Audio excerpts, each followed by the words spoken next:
I never thought I'll get into watches given I'm so stringent where I use my money, and yet here I am, 6 watches deep with 2 of them Rolexes all in just 1 month.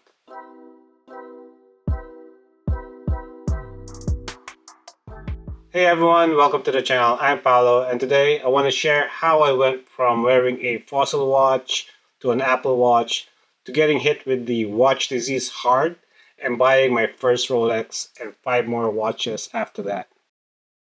So here's the thing. I've never really been a watch guy. I honestly can't remember what I wore in my teens or in my 20s.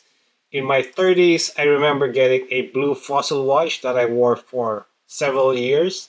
Later on, I picked up a vintage Tag Heuer Formula 1, which I loved.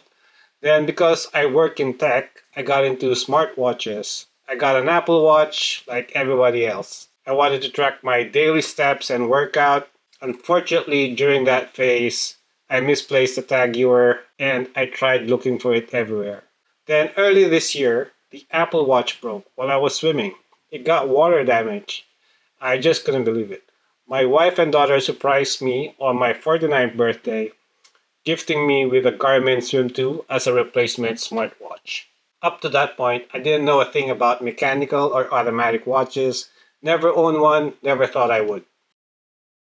Now, fast forward a few months after turning 49, I've been thinking a lot more about diversifying my portfolio. I got some stocks, some crypto, and bonds, and I originally had my eye on buying gold. But then I came across this article saying that Rolexes, especially certain models, have actually outperformed both gold and the S&P 500 over the last several years. I was thinking, wait, what? A watch that actually appreciates in value? Like a stock? That got me curious. I went down the rabbit hole. So, buying my first Rolex.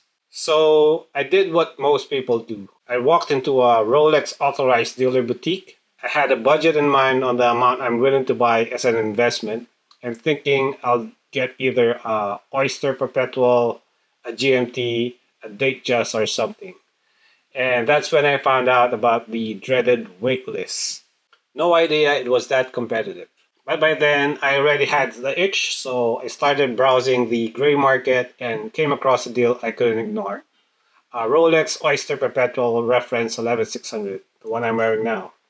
It's pre-owned, excellent condition, and the price below market value. So I bit the bullet, pulled the trigger, and let me tell you, the feeling of owning my first Rolex, knowing it's not just a luxury item but also a solid asset, it just hits different. I started watching Kevin O'Leary videos, seeing how much he paid for his timepieces back then versus what they're worth now. And I got it. I got why most people get obsessed with this. And that was it. The floodgates opened. In just 1 month, I ended up adding 5 more watches to start a collection. First was the Rolex Oyster Perpetual 11600, the one that started it all. Then I found a discounted Hamilton Khaki Field Mechanical. A very good looking piece, great for every day. And I still couldn't stop thinking about my old Tag Heuer Formula 1 that I lost and how much it is worth now. So I just bought another one, a vintage 1997 pre-owned, also on a good deal below market value. And then next I picked up a new Seiko chronograph, just on impulse. I couldn't resist the look. Then I swear this wasn't planned. Me and my wife walked into a Rolex 80 again and somehow walked out with a new Datejust, reference 126-200. A total fluke. But this one is for my wife. Alright, so we're at the 80 and I think we're gonna get the Datejust. Hello. And just recently, days ago, I scored a good deal on a limited edition Sin 556 Citron Yellow. In mint condition, I also got it below market value. I know not every watch appreciates in value, but that's not really the point anymore.